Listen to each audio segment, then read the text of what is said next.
Friend, बऱ्याच वेळेस पाहुणे आल्यावर आपल्या घरात स्वयंपाक शिळा पडतो.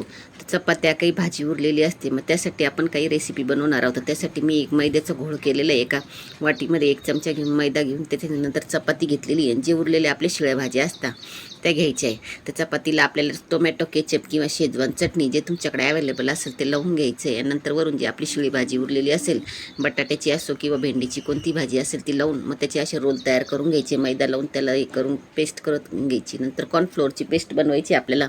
त्याच्यात ते रोल डिप करायचे आणि जे शेवया असतात आपल्या घरामध्ये त्या शेवयांमध्ये पुन्हा ते रोल डिप करायचे. आणि नंतर तेलामध्ये आपल्याला डीप फ्राय करून असे दोन्ही साईडने असे मस्त गोल्डन ब्राऊन होईपर्यंत तळून घ्यायची.